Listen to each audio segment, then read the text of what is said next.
अस्सलामुअलैकुम स्टूडेंट, कैसे हैं आप लोग। मैं उम्मीद करता हूं कि आप सब अच्छे से होंगे। आज के इस लेक्चर में हम चैप्टर नंबर 5 साइंस 1 हीट के आखिरी पार्ट को फिनिश करेंगे और मैं ये भी उम्मीद करता हूं कि मैं इस पार्ट को आसानी के साथ आपके दिमाग में समझा सकूंगा और जल्द ही इसे ख़त्म कर सकूं। जल्द ख़त्म करने का रीज़न ये है कि जितना छोटा लेक्चर होगा उतना आप उसे पूरा देखते हैं। इतने दिनों में ये बात तो हम समझ चुके हैं कि आप पूरे वीडियोस को देखते नहीं हैं। खैर, मैं ये उम्मीद करूं कि आप ये पूरा लेक्चर देखेंगे। तो आइए स्टार्ट करते हैं आज का अपना आखिरी topic, chapter number 5 science 1। Name of the chapter was heat. जो टॉपिक है स्टूडेंट इस वक्त वो आप अपनी स्क्रीन पे देख सकते हैं, स्पेसिफिक हीट कैपेसिटी, है ना, स्पेसिफिक हीट कैपेसिटी। तो स्टूडेंट ये क्या चीज़ है, स्पेसिफिक हीट कैपेसिटी क्या होता है या इसे किस तरीके से मेजर किया जाता है, ये आसान भाषा में हर टॉपिक की तरह आपके दिमाग में एक बात या एक सवाल ज़रूर आया होगा कि ये चीज़ होती क्या है। तो स्टूडेंट मैं पैराग्राफ में ना जाते हुए, और डिटेल हम पढ़ेंगे, पैराग्राफ भी हम रीड करेंगे, लेकिन अगर मैं इसे एक सिंपल से सेंटेंस में आपको समझाने की कोशिश करूं तो मैं स्पेसिफिक हीट कैपेसिटी या सिर्फ हीट कैपेसिटी को ये कह सकता हूं कि कोई भी ऑब्जेक्ट या सब्सटेंस अपने टेम्परेचर को 1 डिग्री सेल्सियस रेज करने के लिए, इंक्रीज़ करने के लिए जितनी हीट वो एब्जॉर्ब करता है, उस पर्टिकुलर अमाउंट ऑफ हीट को हम उस पर्टिकुलर ऑब्जेक्ट या सब्सटेंस की हीट कैपेसिटी कहते हैं। आ रही है बात समझ में?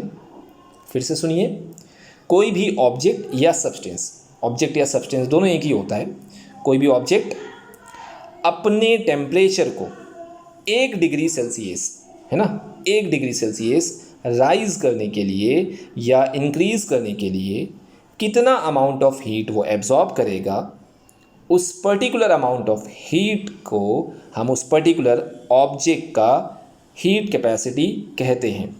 स्टूडेंट मैंने हीट कैपेसिटी बताया हूँ, अभी मैंने उसके अंदर स्पेसिफिक वर्ड ऐड नहीं किया हूँ। तो इस सेंटेंस से मैं ये उम्मीद करूँ कि आपको हीट कैपेसिटी समझ में आ गई होगी, है ना। हीट कैपेसिटी क्या है वो आप समझ गए। यानी सिंपल सा मैं आपको यहाँ पर एक एग्जांपल देना चाहूँगा कि मान लेते हैं हमारे पास एक आयरन का रॉड है, उस आयरन रॉड का जो टेम्परेचर है इस वक्त वो 10 डिग्री सेल्सियस है। 10 डिग्री सेल्सियस से उसका टेम्परेचर अगर हमें 11 डिग्री सेल्सियस करना है, 1 डिग्री सेल्सियस बढ़ाना है, तो इस 1 डिग्री सेल्सियस टेम्परेचर को बढ़ाने के लिए जो अमाउंट ऑफ हीट रिक्वायर होगा, उस पर्टिकुलर अमाउंट ऑफ हीट को आयरन का हीट कैपेसिटी कहेंगे। समझ में आ रहा है? हीट कैपेसिटी, ये हो गया हीट कैपेसिटी। लेकिन हमारा टॉपिक क्या है? स्पेसिफिक हीट कैपेसिटी, ये हमारा टॉपिक है। तो अब इसमें स्पेसिफिक वर्ड कब ऐड होगा उसे हम समझने की कोशिश करते हैं। तो स्टूडेंट अगर वही आयरन रॉड जो मैंने पूरा रॉड लिया था, मैंने उसका मास नहीं बताया था, है ना, तो अगर वो आयरन रॉड हो या कोई भी सब्जेक्ट हो, सॉरी माफ़ कीजिएगा, कोई भी ऑब्जेक्ट हो या कोई सब्सटेंस हो, उस सब्सटेंस का जब हम 1 डिग्री सेल्सियस टेम्परेचर या heat, sorry 1 degree Celsius temperature अगर हम और बढ़ाना चाहेंगे, तो उस पर्टिकुलर ऑब्जेक्ट सब्सटेंस का 1 डिग्री सेल्सियस टेम्परेचर बढ़ाने के लिए हमको जो अमाउंट ऑफ हीट लगेगा उसको तो हम हीट कैपेसिटी कहते हैं। लेकिन अगर उसी ऑब्जेक्ट या सब्सटेंस का जो हम मास लेंगे ना, वो मास कितना होगा? यूनिट मास होना चाहिए। क्या होना चाहिए? Unit mass. अब आप सोचेंगे ये यूनिट मास क्या होता है, तो मैं आपको बता दूं कि यूनिट मास हम मेजर करते हैं या तो किलोग्राम में या तो ग्राम में। अगर हम किलोग्राम कोई सब्सटेंस ले रहे हैं, 1 किलोग्राम, जिसका टेम्परेचर हो 10 डिग्री सेल्सियस, अब उस 1 किलोग्राम सब्सटेंस का टेम्परेचर 10 डिग्री सेल्सियस से 11 डिग्री सेल्सियस करना है, 1 डिग्री सेल्सियस बढ़ाना है, तो वो हीट को एब्जॉर्ब करेगा। तो उस पर्टिकुलर अमाउंट ऑफ हीट को उस टाइम पे हम स्पेसिफिक हीट कैपेसिटी कहेंगे। स्पेसिफिक वर्ड अब ऐड हो गया, क्यों? क्योंकि हमने वहाँ पर स्पेसिफिक मास ले लिया है। समझ में आ रहा है? स्पेसिफिक मास मैंने आपको बताया यूनिट मास, यानी कि 1 किलोग्राम। अगर होल एंड सोल पूरे ऑब्जेक्ट की बात करूँ मैं, कि आयरन हो गया, वाटर हो गया, कॉपर हो गया, लेड हो गया, दूसरे अदर कोई ऑब्जेक्ट या सब्जेक्ट हो गए, तो इन सारे ऑब्जेक्ट की जो, अगर मैं होल एंड सोल बात करूं, तो वो जो हीट 1 डिग्री सेल्सियस टेम्परेचर को राइज़ करने के लिए जो हीट वो एब्जॉर्ब करेंगे, तो उसको हीट कैपेसिटी कहते हैं। और अगर उसी ऑब्जेक्ट को मैं यूनिट मास में ले लूँ, पूरा कंप्लीट ऑब्जेक्ट की बात नहीं करूँ, यानी 1 किलोग्राम ऑब्जेक्ट ले लूँ या 1 ग्राम ले लूँ, तो उस टाइम पे हम उसको स्पेसिफिक हीट कहते हैं। आ रही है बात समझ में? तो ये आपका हो गया स्पेसिफिक हीट कैपेसिटी। उम्मीद करूँ कि आपको ये टॉपिक समझ में आया होगा। आइए इसको अब हम यहाँ पर एक प्रैक्टिकल के थ्रू भी समझने की कोशिश करते हैं। आपके सामने इस वक्त स्क्रीन पे स्पेसिफिक हीट कैपेसिटी का एक प्रैक्टिकल है, हम उसे देखते हैं। मटेरियल जो है आप देख सकते हैं कि a tray with thick layer of wax मतलब जो आपका मोम होता है वो, solid sphere of iron, lead and copper, ये 3 सॉलिड स्पेयर होने चाहिए और तीनों का मास क्या होना चाहिए? इक्वल होना चाहिए। बर्नर चाहिए, स्प्लिट लैम्प चाहिए और लार्ज बीकर चाहिए। ये सारा मटेरियल हमको इस प्रैक्टिकल के लिए यूज़ होने वाले हैं। अब करना क्या है? तो स्टूडेंट इस प्रैक्टिकल में आप देखेंगे कि तीनों स्पेयर्स को, आयरन, कॉपर और लेड को इक्वल मास के होने चाहिए, तो हम देख ही चुके हैं। तीनों स्पेयर्स को हम बॉइलिंग वाटर में डालेंगे, उबलते हुए पानी में, है ना, in the beaker from some time. कुछ टाइम के लिए तीनों स्पेयर को हम क्या करेंगे? बॉइलिंग वाटर में डाल देंगे कुछ टाइम के लिए। Take the 3 sphere out of water, all the spheres will be at temperature 100 degree Celsius. इस बात का हमको ध्यान में रखना है कि तीनों भी स्पेयर्स का, आयरन का, कॉपर का, लीड का, जब हम उसको बॉइलिंग वाटर से रिमूव करेंगे, टेक आउट करेंगे, तो उस टाइम पे उनका टेम्परेचर कितना होना चाहिए? 100 डिग्री सेल्सियस होना चाहिए। और साथ ही जैसे ही हम उसको निकालेंगे तो उनको इमीडिएटली हमको कहाँ डालना है? थिक स्लैब ऑफ वैक्स पे, जो वैक्स हमने लिए थे ना, उसके अंदर रख देना है। अब देखेंगे ये कि जब वो गरम गरम स्पेयर से जब हम उबलते हुए पानी से निकालेंगे बॉइलिंग वाटर से, तो जब जैसे ही हम उसको वैक्स के ऊपर रखेंगे तो वो गर्म होंगे ना, गर्म होने की वजह से वैक्स क्या होगी? पिघलेगी। तो हम कुछ टाइम के बाद ये ऑब्ज़र्व करेंगे कि तीनों जो स्पेयर्स हैं वो एक अलग अलग डेप्थ में वैक्स के अंदर मूव करते हैं। तो यही चीज़ हमको नोट डाउन करनी है। Point number 4, note the depth that each of the sphere goes into the wax. तो यहाँ पे आप जो इमेज इस वक्त देख रहे हैं 5.8 स्पेसिफिक हीट कैपेसिटी का, उसमें आप देख सकते हैं कि वैक्स लेयर में आयरन सबसे ज़्यादा डेप्थ में जाता है, कॉपर उसके कंपैरेटिवली थोड़ा से कम और लेड सबसे कम डेप्थ में गया है। तो अब इससे आपको क्या समझ में आ रहा है इस प्रैक्टिकल से? तो इस प्रैक्टिकल से ये समझ में आता है कि आयरन की स्पेसिफिक हीट कैपेसिटी ज़्यादा है, क्योंकि उसने हीट ज़्यादा एब्जॉर्ब किया। हमने तीनों भी स्पेयर को, तीनों भी ऑब्जेक्ट को हमने सेम टाइम के लिए बॉइलिंग वाटर में रखा था, उनका टेम्परेचर भी हमने सेम किया 100 डिग्री सेल्सियस। लेकिन जब हमने देखा कि वो जब हीट रिलीज़ कर रहा है वैक्स के अंदर, तो उसने ज़्यादा डेप्थ में गया, तो ज़्यादा रिलीज़ किया, ज़्यादा डेप्थ में गया, तो हीट भी ज़्यादा एब्जॉर्ब किया होगा। तो पता ये चला कि आयरन की हीट कैपेसिटी ज़्यादा है, वो ज़्यादा एब्जॉर्ब कर सकता है। इस प्रैक्टिकल से हम यही देख सकते हैं। तो ये हर एक ऑब्जेक्ट की एक प्रॉपर्टी होती है हीट एब्जॉर्ब करने की, है ना।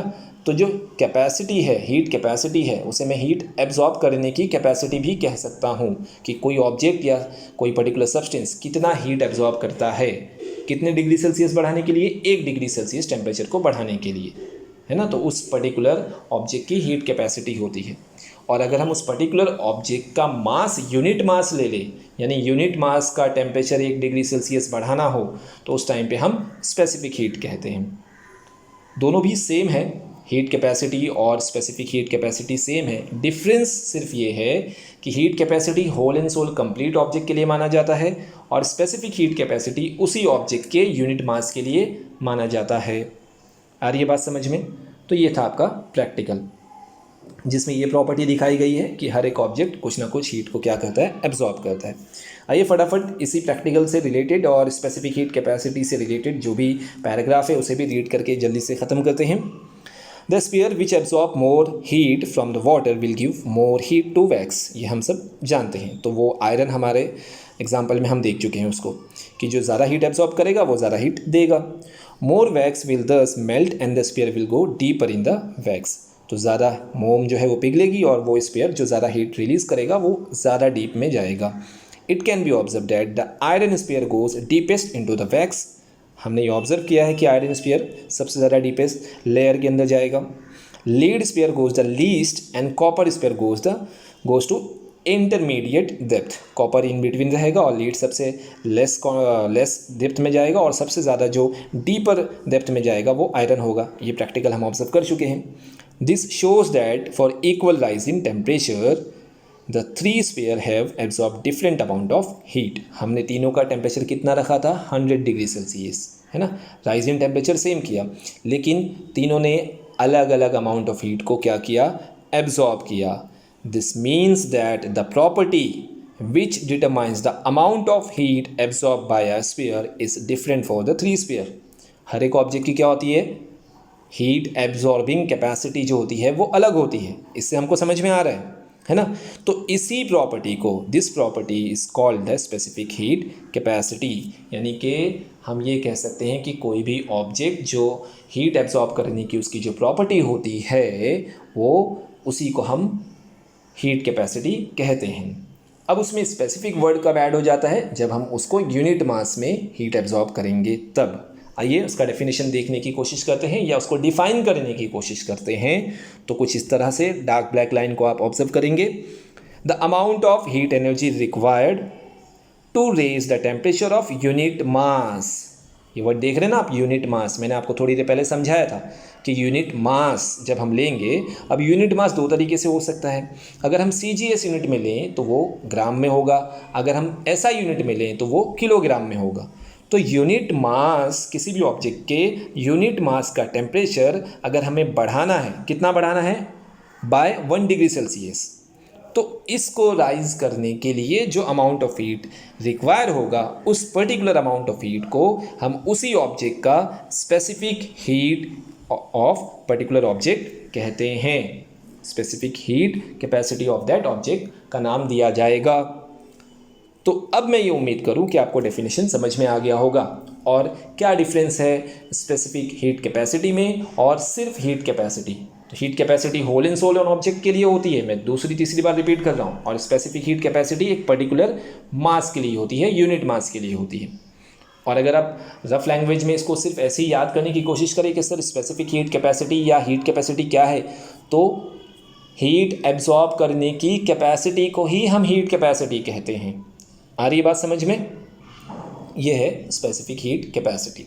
ठीक है, आइए देखते हैं। अब नीचे की तरफ आप जो टेबल देखेंगे उसमें हम उसका SI यूनिट और CGS यूनिट के बारे में देखेंगे और पर्टिकुलर ऑब्जेक्ट की कुछ सब्सटेंस के नाम यहाँ दिए गए हैं, उनकी स्पेसिफिक हीट कैपेसिटी भी दी गई है। तो आइए फटाफट उसे भी ऑब्जर्व कर लें, ये फिलअप मैचअप में कई बार आपको पूछा जा सकता है। तो पहले यूनिट की बात कर लेते हैं और स्पेसिफिक हीट कैपेसिटी को किस अल्फ़ाबेट से डिनोट किया जाता है, उसका जो डिनोशन अल्फ़ाबेट है वो है स्मॉल c। क्या बताया मैंने आपको, स्मॉल c। तो यहाँ पर कहीं लिखा है, हाँ ये रहा आपका जस्ट टेबल के ऊपर वाला जो लाइन है उसमें आप ध्यान दीजिए। The specific heat capacity is denoted by the letter small c। The SI unit of specific heat is joule per degree Celsius kilogram, है ना, या उसे इस तरीके से भी पढ़ सकते हैं SI यूनिट को, जूल पर किलोग्राम डिग्री सेल्सियस। समझ में आया। SI unit of specific heat capacity क्या याद रखोगे, जूल, J फॉर जूल, फिर वो जो स्लैश लाइन है उसको पर पढ़ेंगे, फिर किलोग्राम डिग्री सेल्सियस, इस तरीके से SI यूनिट पढ़ी जाएगी।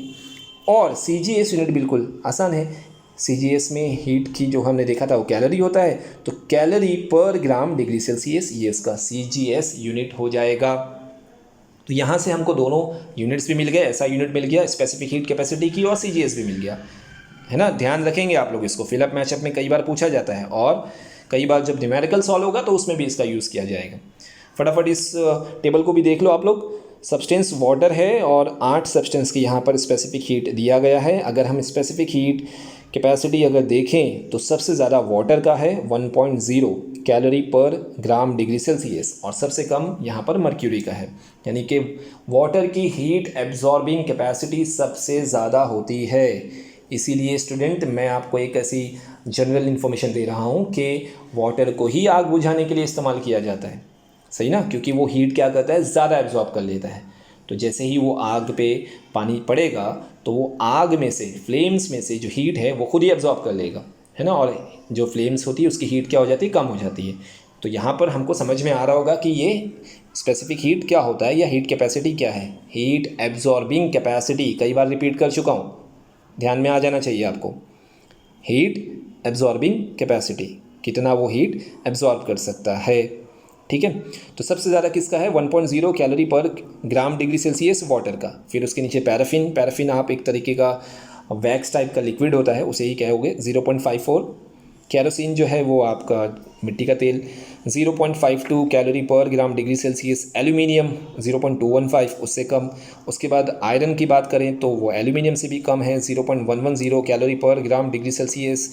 कॉपर उससे कम, सिल्वर भी उससे कम, मर्क्यूरी 0.033 सबसे कम, है ना। इसीलिए उसको थर्मामीटर में यूज़ करते हैं कि वो सबसे कम हीट एब्जॉर्ब करता है, तो उसके हिसाब से वो एक्यूरेट रीडिंग देगा।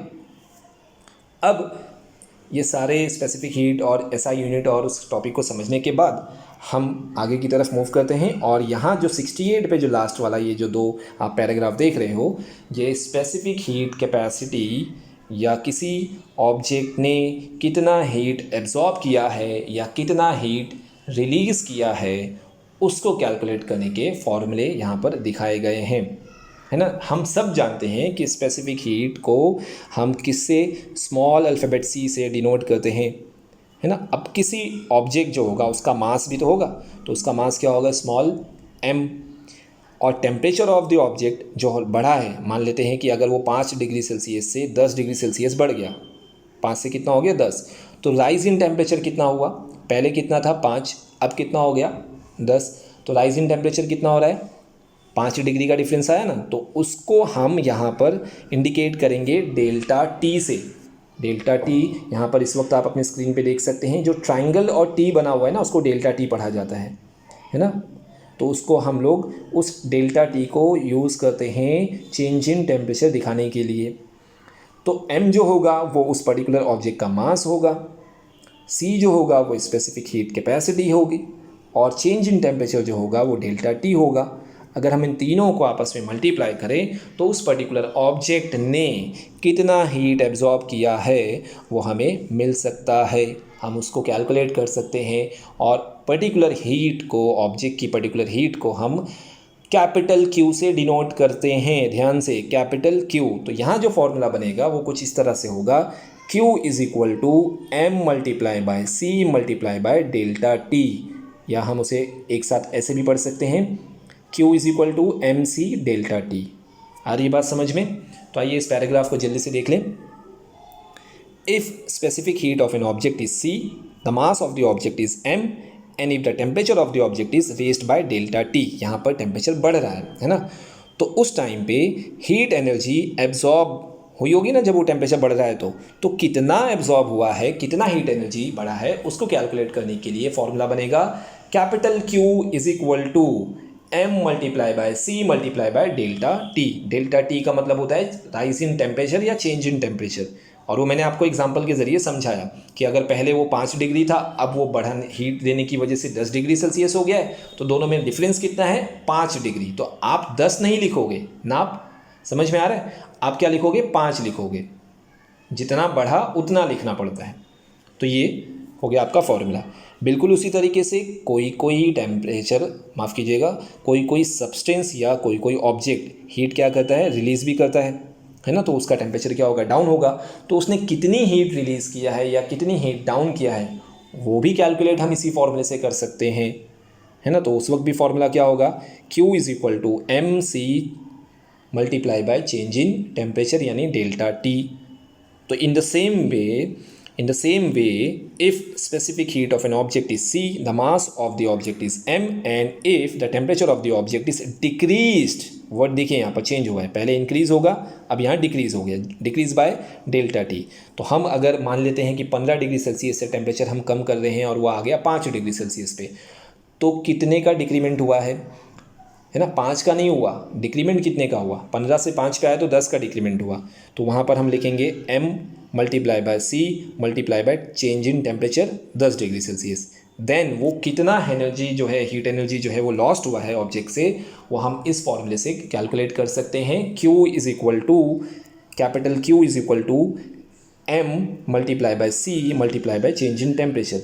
दोनों भी फॉर्मूले सेम है, आपको दोनों भी फॉर्मूले हीट एनर्जी कितना एब्जॉर्ब हुआ है या हीट एनर्जी कितना लॉस्ट हुआ है, उस इन फॉर्मूलेस के थ्रू हम उसको कैलकुलेट कर सकते हैं। दोनों फॉर्मूले के आगे लेफ्ट हैंड साइड पे Q, कैपिटल Q यूज़ किया जाएगा, जो यहाँ पर आपको दिखाया नहीं गया है। तो स्टूडेंट, अब मैं ये उम्मीद करूँ कि स्पेसिफिक हीट का जो टॉपिक है ये आपको समझ में आ गया होगा, है ना। आप एक बार फिर सुन लीजिए। हीट कैपेसिटी मतलब हीट एब्जॉर्बिंग कैपेसिटी सबसे ज़्यादा किसकी होती है, वाटर की होती है, 1.0 कैलोरी पर ग्राम डिग्री सेल्सियस, है ना। और स्पेसिफिक वर्ड कब ऐड हो जाएगा, जब हम उसी ऑब्जेक्ट के यूनिट मास का टेम्परेचर 1 डिग्री सेल्सियस रेज करने के लिए जितनी अमाउंट ऑफ हीट उसको देंगे, उस पर्टिकुलर अमाउंट ऑफ हीट को हम क्या कहेंगे, हीट, स्पेसिफिक हीट कैपेसिटी। तो ये उसका डेफिनेशन भी आप देख सकते हैं स्क्रीन पे। फिर नीचे जो फॉर्मूलेज है वो भी मैंने आपको समझाया कि इनका यूज़ किस लिए होगा। अब हम बढ़ते हैं अपने इस चैप्टर के आखिरी टॉपिक की तरफ, आसान सा टॉपिक, हीट एक्सचेंज। ठीक है, आप खुद ही अगर इसे रीड करेंगे ना तो स्टूडेंट खुद समझ में आ जाएगा, कुछ भी समझाने जैसा इसमें है ही नहीं।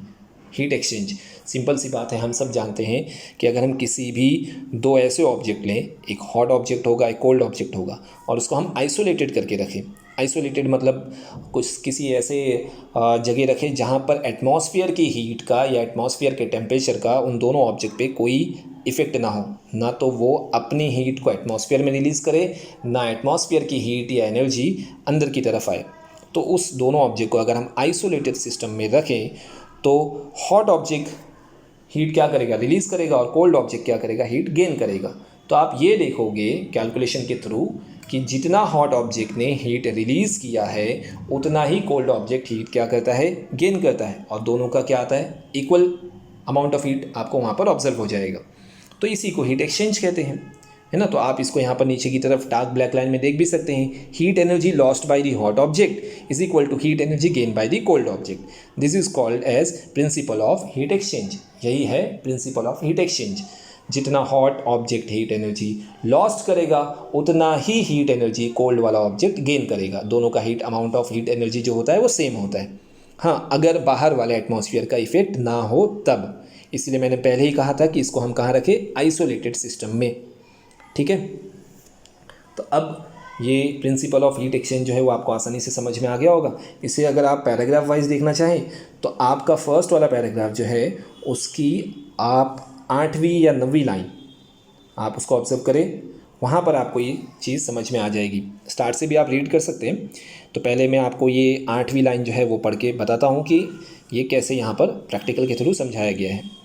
If the system of both the object is isolated, यानी हॉट ऑब्जेक्ट और कोल्ड ऑब्जेक्ट अगर हम उसे आइसोलेटेड कर दें, जो थोड़ी देर पहले मैंने आपको समझाया था, अलग थलग कर दें from the environment by keeping it inside a heat resistance box, है ना, ऐसा बॉक्स जो हीट को रेजिस्ट कर सके, यानी अंदर की हीट बाहर नहीं जाएगी और बाहर की हीट अंदर नहीं आएगी। ब्रैकेट में वो चीज़ लिखी हुई है, meaning that the heat energy या heat energy exchange take place between the two objects only, यानी यही दो ऑब्जेक्ट आपस में हीट एनर्जी एक्सचेंज करेंगे। एटमॉस्फेयर में हीट एनर्जी एक्सचेंज नहीं होनी चाहिए। तो अगर ऐसी सिचुएशन में या ऐसी कंडीशन में उसको आइसोलेट कर दिया जाए, then no energy can flow from inside the box और come into the box. In this situation we get the following principle. और वो प्रिंसिपल मैं आपको ऑलरेडी बता चुका हूँ, क्या कि जितना हॉट वाला ऑब्जेक्ट हीट एनर्जी लॉस्ट करेगा उतना ही अमाउंट ऑफ हीट कोल्ड वाला ऑब्जेक्ट गेन करेगा। तो ये है प्रिंसिपल ऑफ हीट एक्सचेंज। ठीक है, तो हीट एक्सचेंज समझ में आ गया। इसी प्रिंसिपल के बेस पे हम लोग कोई भी अमाउंट कितनी स्पेसिफिक हीट रिलीज़ कर रहा है या कितना स्पेसिफिक हीट वो दूसरे ऑब्जेक्ट में ट्रांसफ़र कर रहा है, उसको हम कैलकुलेट कर सकते हैं। जो नीचे की तरफ आप देख सकते हैं अपना आखिरी topic measurement of specific heat, है ना। और वो मेथड कौन सा है, कैलोरीमीटर का, मिक्सिंग मेथड कैलोरीमीटर का मेथड से उसे हम जानते हैं, मेजरमेंट ऑफ स्पेसिफिक हीट। तो सिंपल सी बात है, मेजरमेंट ऑफ स्पेसिफिक हीट के लिए यहाँ कुछ फॉर्मूलेस दिए गए हैं और वो Q से दिखाया गया है। और Q का फॉर्मूला मैंने अभी प्रीवियस पेज पे आपको दिखाया था, Q is equal to MC multiply by delta T, change in temperature. M का मतलब मास, C का मतलब स्पेसिफिक हीट और डेल्टा T का मतलब चेंज इन टेम्परेचर। तो वो Q का फॉर्मूला हो जाएगा।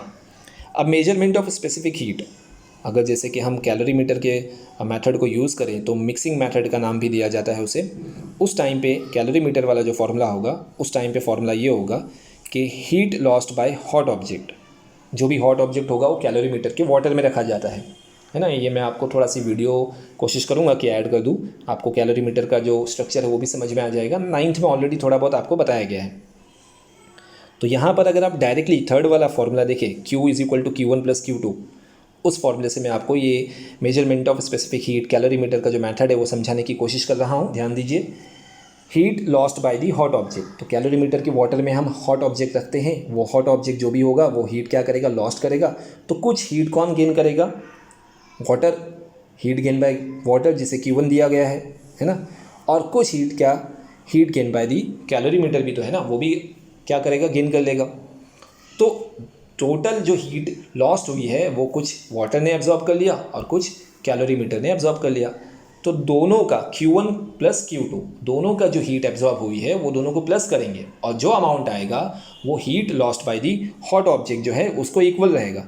इसलिए जो आपका फॉर्मूला बनता है कुछ इस तरह से बनेगा।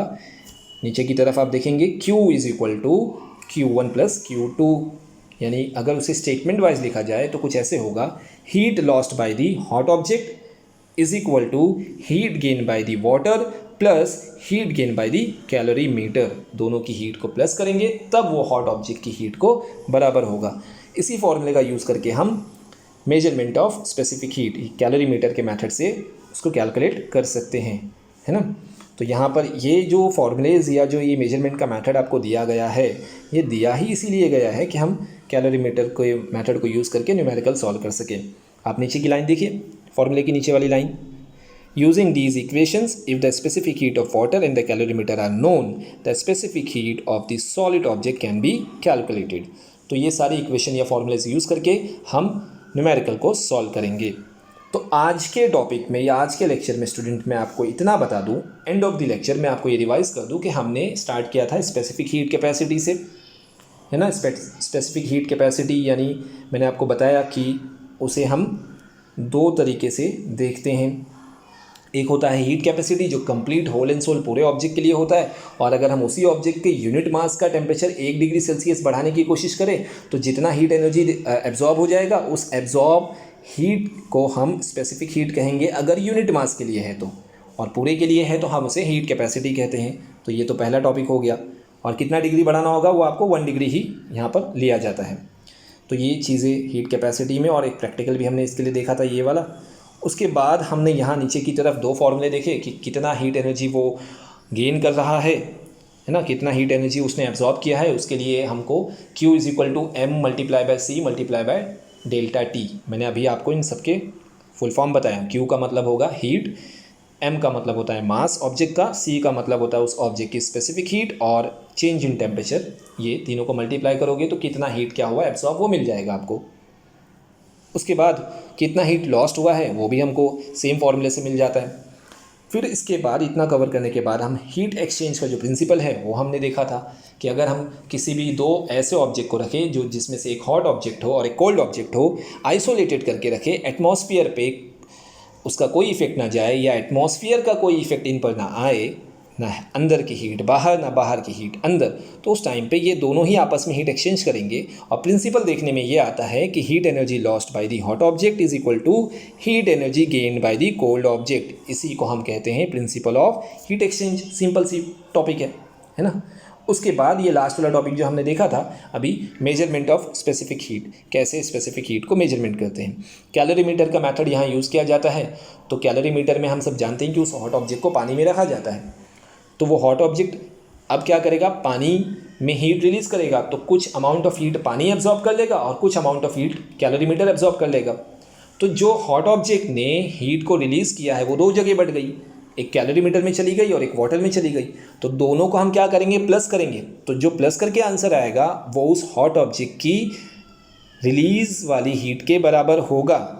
इसलिए जो फॉर्मूला बनेगा वो कुछ इस तरह से बनेगा, heat lost by hot object is equal to heat gain by water plus heat gain by calorimeter, जिसको हम अल्फ़ाबेटिकली यानी कि अगर हम सिंबॉलिक फॉर्म में लिखें तो Q is equal to Q1 plus Q2 के फॉर्म में लिखा जाएगा। तो ये था हमारा एक नया फार्मूला। इन सभी का यूज़ हम किसके लिए करेंगे, स्पेसिफिक हीट को कैलकुलेट करने के लिए करेंगे अपने न्यूमेरिकल्स में, है ना। तो अब मैं ये उम्मीद करूँ कि हमारा चैप्टर, हाँ ये देखो कंप्लीट ख़त्म हो चुका है। नीचे से सॉल्व एग्जाम्पल और उसके पीछे आप देखोगे तो कुछ सॉल्व एग्जाम्पल हैं, इन्हें आप रेफ़र करिएगा क्योंकि हीट के जो ये सम्स होते हैं थोड़े से डिफ़िकल्ट है, उसे आप रेफ़र ज़रूर करिएगा और यहाँ से आपकी एक्सरसाइज स्टार्ट हो जाएगी। तो ये हमारा साइंस 1 का चैप्टर नंबर 5 भी कंप्लीट हो चुका है। अब मिलेंगे हम अपने नेक्स्ट लेक्चर में। आप इस पूरी वीडियो को देखिए, कॉन्सेप्ट को समझिए, फॉर्मूलेस को याद करिए और जब भी मैं न्यूमेरिकल्स कराऊंगा आपको इन फॉर्मूलेस का यूज़ सिखाऊंगा, ठीक है। तब तक के लिए उम्मीद करिए, दुआ करिए कि जल्द से जल्द अब स्कूल ओपन हो जाए। अस्सलाम वालेकुम। Introduction to Scientist. James Prescott Joule, 1818-1889, he was the first person to show that the kinetic energy of tiny particles of matter appears as heat energy and also that energy can be converted from one form to another. Conversion of heat energy to work gives the first law of thermodynamics. The unit of heat is called joule after him. Specific heat capacity. Try this. Material: a tray with thick layer of wax, solid spheres of iron, lead and copper of equal mass, burner or spirit lamp, large beaker. Procedure: 1. Take 3 spheres of iron, copper and lead of equal mass. 2. Put all the 3 spheres in boiling water in the beaker for some time. 3. Take the 3 spheres out of the water. All the spheres will be at temperature 100 degrees Celsius. Put them immediately on the thick slab of wax. 4. Note the depth that each of the sphere goes into the wax. The sphere which absorbs more heat from the water will give more heat to wax. More wax will thus melt and the sphere will go deeper in the wax. It can be observed that the iron sphere goes deepest into the wax. Lead sphere goes the least and copper sphere goes to intermediate depth. This shows that for equal rise in temperature, the 3 spheres have absorbed different amounts of heat. This means that the property which determines the amount of heat absorbed by a sphere is different for the 3 spheres. This property is called the specific heat capacity. The amount of heat energy required to raise the temperature of a unit mass of an object by 1 degree Celsius is called the specific heat of that object. The specific heat capacity is denoted by letter C. The SI unit of specific heat is joule per kilogram degree Celsius, and the CGS unit is calorie per gram degree Celsius. If specific heat of an object is C, the mass of the object is m, and if the temperature of the object is raised by delta T degrees Celsius, the heat energy absorbed by the object is given by m into C into delta T. In the same way, if specific heat of an object is C, the mass of the object is m, and if the temperature of the object is decreased by delta T degrees Celsius, then the heat energy lost by the object will be m into c into delta T.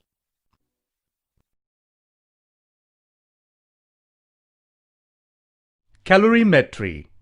Calorimetry is one of the methods for the determination of specific heat or latent heat of substance. The method used is method of mixtures. According to the principle of calorimetry, when a body at higher temperature is brought in contact with another body at lower temperature, the heat lost by the hot body is equal to the heat gained by the cold body, provided no heat is allowed to escape to the surroundings. Heat lost by the hot body is equal to heat gained by the cold body. This is known as principle of method of mixtures. The device in which heat measurement can be made by utilizing the principle of calorimetry is called a calorimeter. 1. Calorimeter consists of cylindrical metallic vessel and stirrer of same material like copper or aluminium. 2. The vessel is kept inside a wooden box. Its outer surfaces are polished to prevent loss of heat due to radiation. 3. The space between the calorimeter and wooden box is filled with non-conducting material like glass or wool to prevent heat loss due to conduction. 4. Calorimeter is closed with non-conducting lid to minimize the loss of heat due to convection. 5. The stirrer and thermometer are inserted through a hole provided at the center of a lid.